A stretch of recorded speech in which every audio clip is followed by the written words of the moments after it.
तक नहीं होती, बल्कि ये होती है आप इंस्टाग्राम पे भी जब पोस्टिंग कर रहे हो, जब आप टिकटॉक की भी पोस्टिंग कर रहे हो, जब आप लिंक्डइन पे भी पोस्टिंग कर रहे हो, आपने हर इमेज की और टेक्स्ट और कंटेंट में कीवर्ड्स को यूज करना है।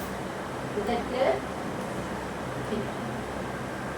अब इसके अलावा कीवर्ड्स आपने कंटेंट में भी यूज करने, इमेजेस में भी यूज करने, अक्रॉस द प्लेटफॉर्म आपको यूज करना। यूट्यूब के लिए मैंने आपको एक्सटेंशन बताई थी, यूट्यूब बड़ी है, उसमें आपने फ्री कोई ना कोई आपको फ्री सब्सक्रिप्शन में आप लोगों को कुछ ना कुछ वो कीवर्ड और हैशटैग दे देता है जो ट्रेंडिंग में है। यूट्यूब की भी एसईओ होती है, जो कि हमने डिटेल से पढ़ी थी। अगर आप यूट्यूब पे वीडियो अपलोड करना चाहते हैं तो वीडियो के नाम से लेकर, वीडियो के नेम से लेकर उसकी प्रॉपर्टीज में हर चीज में आपने अपना कीवर्ड इंटर करना है।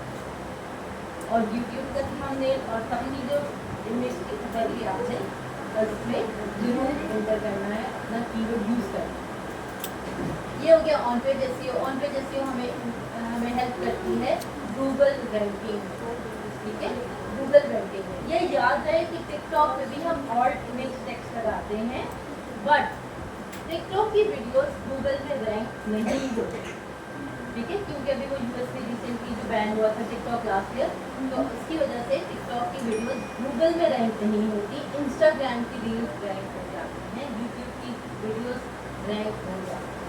क्लियर हो गया?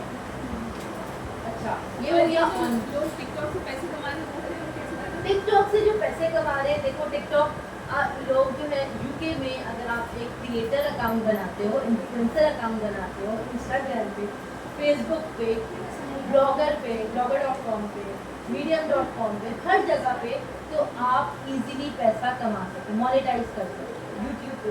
लेकिन पाकिस्तान में चूँकि कुछ रिस्ट्रिक्शंस हैं और कुछ फायरवॉल्स लगे हुए हैं, तो आप यहाँ से as a creator direct monetizing नहीं करते हो, बल्कि आप 3 डिफरेंट तरीके से करते हो। एज एन इन्फ्लुएंसर बल्कि ब्रांड कोलैबोरेशन, ठीक है, ब्रांड्स आपको पीआर भेजते हैं, आप आगे सेल करते हो, आप ब्रांड के साथ कोलैबोरेशन करके आप लोग एज एन इन्फ्लुएंसर पैसा कमाओ। फिर होता है रेफरल प्रोग्राम। अगर आपने किसी ब्रांड के साथ कोलैबोरेशन की और आपने इस तरीके से वीडियो बनाई कि लोग आपका कोड यूज करके उससे सेल कर रहे हैं, परचेज कर रहे हैं, तो आपको एज ए रेफरल प्रोग्राम कुछ ना कुछ कमीशन मिलता है। ये 2 तरीके ऐसे हैं जिनके थ्रू आप लोग एज एन इन्फ्लुएंसर और एज अ क्रिएटर अकाउंट आप लोग पैसा कमाओ, राइट? पर यूट्यूब डायरेक्ट नहीं देगा। यूट्यूब नहीं, यूट्यूब की बात नहीं है, यूट्यूब तो देगा आपको, फेसबुक, इंस्टाग्राम, टिकटॉक ये नहीं देगा। हम जब मार्केटिंग की बात करते हैं तो मार्केटिंग स्टार्ट ही आप लोगों की वेरी स्टार्ट से होती है। जब आप लोगों ने प्लानिंग कर रहे होते हैं तब से ही आपने मार्केटिंग करनी स्टार्ट कर रहे हो। जब आप लोग ये सोचते हो कि हम एट द एंड जाके हम लोग रेडी होंगे और फिर हम लोग कुछ सीखेंगे, तो आप लोग हमेशा लर्निंग स्टेज पे हैं। इसलिए बेहतर ये है कि आप लोग लर्निंग के साथ साथ प्रैक्टिकली काम करें। यहाँ पे तभी आप लोगों के अकाउंट्स बनाए गए ताकि आप लोग प्रैक्टिकली काम करोगे तो सीखोगे और आप लोगों को समझ में आएगी कि क्या क्या चैलेंजेस होते हैं जो हमें फेस करना है, ठीक है। जब तक आप किताबों में रहोगे, जब तक आप लोग वीडियोस में रहोगे, तब तक सिर्फ आप लोग कंसेप्ट ही सीखते रहोगे और कुछ आप लोग बढ़ोगे, आगे नहीं बढ़ोगे। इसलिए हर चीज़ प्रैक्टिकली करो और हर चीज़ प्रैक्टिकली करो। जी, जैसे उधर अकाउंट बन जाए यूके वगैरह में, उधर अकाउंट बन जाए और हम उसको उन्होंने हमें पूरी वो दे दी कि हाँ आप लें यहाँ पे करें, इसको रन करें, तो फिर हम यहाँ से रन वो कर सकते हैं अकाउंट वहाँ पे बनाए तो। हाँ, देखो बात लोग होते हैं वो कहते हैं कि हम यूके की सिम खरीद लेते हैं और यूके के नंबर से, क्योंकि उस पर टिकटॉक पे तो यूके का नंबर ही लगता है या यूएस का नंबर लगता है, यूके की सिम खरीद लेते हैं और उस पर हम टिकटॉक अकाउंट बना लेते हैं और वो मोनेटाइज हो जाए।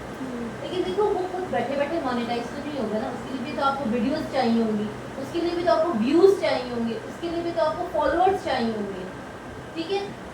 तो आप किस किस्म का कंटेंट बनाओगे कि व्यूज आए, फॉलोअर्स आए? बताओ।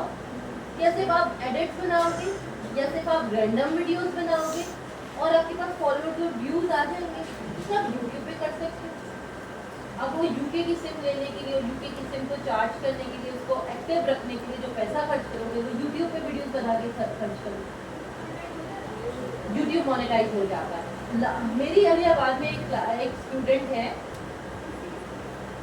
उसने क्लास के दौरान ही यूट्यूब चैनल बनाया, ठीक है, और लेकिन अब वो कल मैंने उन्हें कहा कि तुम आओ और बताओ अपना एक्सपीरियंस। उसका 2 महीने में और उन्होंने ऑडियंस सेलेक्ट की यूएस की, पाकिस्तान की ऑडियंस सेलेक्ट की, ठीक है, यूएस की ऑडियंस सेलेक्ट की, और एक वीडियो पे उनके 30,000 व्यूज आए।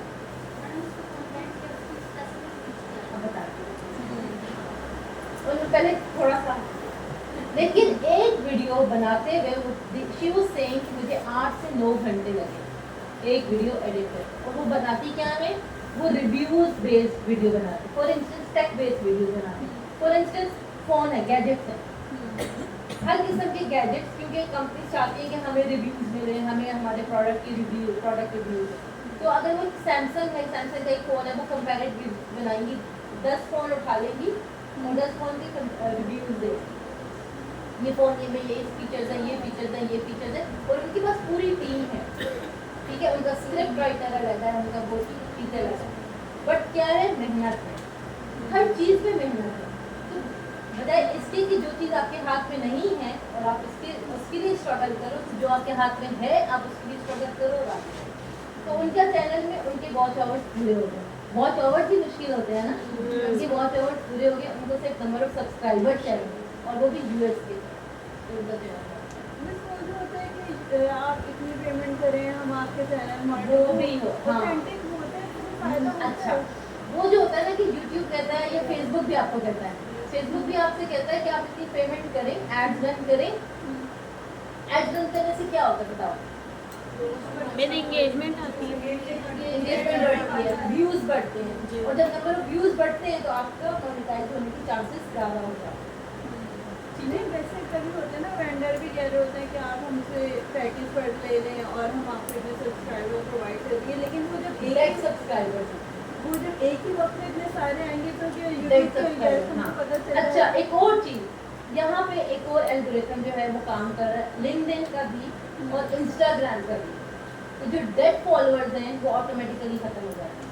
लोग कह रहे होते हैं कि फॉलोअर्स हमारे क्यों डिक्रीज हो गए, ये फॉलोअर्स क्यों नहीं आ रहे, क्योंकि वो जो डेड फॉलोअर्स हैं वो फिल्टर आउट होके खत्म हो जाते हैं, क्योंकि आपकी पोस्ट को ना देखते हैं, ना एक्टिव होते हैं, ना एंगेज होते हैं, ना लाइक करते हैं, ना शेयर करते हैं। जो परचेज फॉलोअर्स होते हैं, जो बॉटिक फॉलोअर्स होते हैं, वो ऑटोमेटिकली फिल्टर आउट होते हैं, ठीक है। अच्छा, एक ये हो गई on page SEO. Of page SEO, of page SEO वो होती है कि जो लिंक बिल्डिंग के लिए काम करते हैं, ठीक है। हमें गूगल की रैंकिंग चाहिए, ठीक, हमें गूगल की रैंकिंग चाहिए, बट हम लोगों को गूगल को कैसे पता चलेगा मैं तुम्हें रैंक कर रहा हूँ, तुम ओरिजिनल पर्सन भी हो या तुम ऑथेंटिक भी हो या नहीं। तो वो ऑथेंटिसिटी क्रिएट करने के लिए, ऑथेंटिसिटी इंक्रीज करने के लिए हमें क्या चाहिए होता है, हमें टेस्टिमोनियल चाहिए होते हैं, हमें सपोर्ट चाहिए। वो सपोर्ट आती है, अगर आपकी वेबसाइट है, ब्लॉग है, तो हमें दूसरी वेबसाइट पर ब्लॉग और दूसरे कंटेंट की सपोर्ट चाहिए। अगर आप एक सोशल मीडिया मैनेजर हैं तो आपको दूसरे कोलैबोरेटर्स के साथ कोलैब करना पड़ता है। वो इनके साथ लिंक बिल्डिंग को कहा जाता है ऑफ पेज एसईओ, होती है वो ऑफ पेज एसईओ। इसको पोस्टिंग भी कहते हैं, इसको प्रेस रिलीज में भी आप इसमें अपना मेंशन करते हो। इसमें होते हैं 2 किस्म के लिंक, कौन कौन से, do follow and no follow. Do follow links भी अगर आपने हर जगह पे अपने वेबसाइट को क्लिकेबल बनाया तो गूगल को पता चल जाता है कि ये डू फॉलो, ये पेड लिंक्स होंगे और आपकी वेबसाइट को रैंक करने में रैंक नहीं करता। अगर आप इमेज, कंटेंट और वीडियोस, हर किस्म और लिंक्स, इवन हेडलाइंस, अब हर किस्म का कंटेंट जो आपकी वेबसाइट पे है, ब्लॉग पे है, सोशल मीडिया पे है, वहाँ पे लिंक करेंगे डू फॉलो और नो फॉलो को सेम रेशियो रख के, तो आप लोगों का मोस्ट प्रॉबेबली आप लोगों का जो पेज है वो आप लोगों का रैंक करेगा। लेकिन ये याद रखो कि this is not a game of 1 day और 1 night, this is a game of constant effort. कोई भी चीज़ है, आपकी कांस्टेंट एफर्ट और आपकी कंसिस्टेंट होनी है। वही रील्स जो कि आप मोनेटाइज करने के लिए बनाते हो उसमें भी आप एफर्ट्स लगाते हो, ठीक है। तो वो एक वैल्यूएबल कंटेंट क्यों ना बना जो दूसरों को भी फायदा हो और हमारी आखिरत भी बने, ठीक है। तो हम लोगों ने वैल्यूएबल कंटेंट हर एक में वैल्यू देनी है, बजाय इसके कि हम फिजूल किस्म की रील्स बनाएं, फिजूल किस्म की एडिट्स पे अपना टाइम वेस्ट करें, वही टाइम हम लोग किसी वैल्यूएबल एडिट्स बनाकर हम करें, ठीक है। हर चीज़ का एक विजन रखें।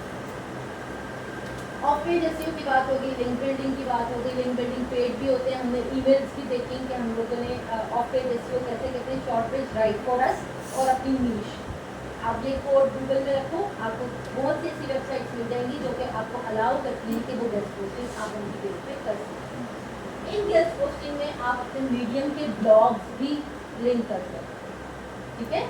मीडियम के ब्लॉग्स को भी लिंक कर सकते हो और मीडियम के ब्लॉग्स की भी रैंकिंग कर सकते हो, राइट। और अगर आप लोग ब्लॉग्स पब्लिश कर रहे हो और आप लोग सोशल मीडिया पर भी हो तो आप लोग अपने ब्लॉग्स की स्निपेट और इमेज सोशल मीडिया पे भी डालो और उसका लिंक अपने ब्लॉग पे डालो, जैसे आप लोग करते हो तो लिंक्डइन पे आप करते हो, ठीक है।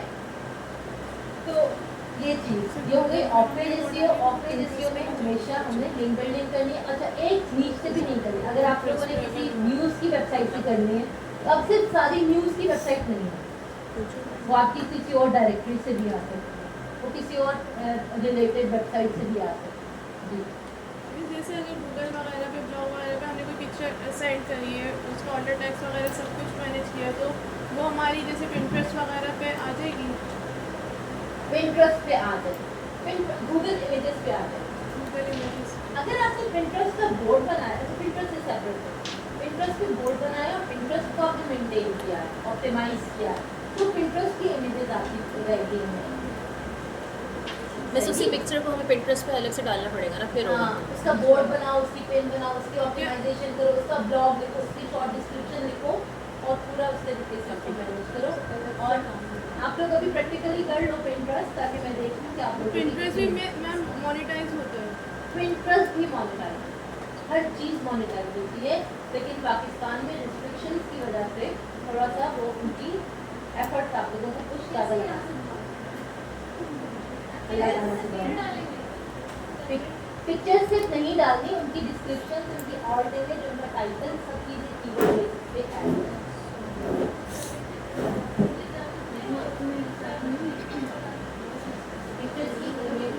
पिक्चर जब आप डालते हैं रील भी आप डाल सकते हैं। उसके अलावा उसकी टाइटल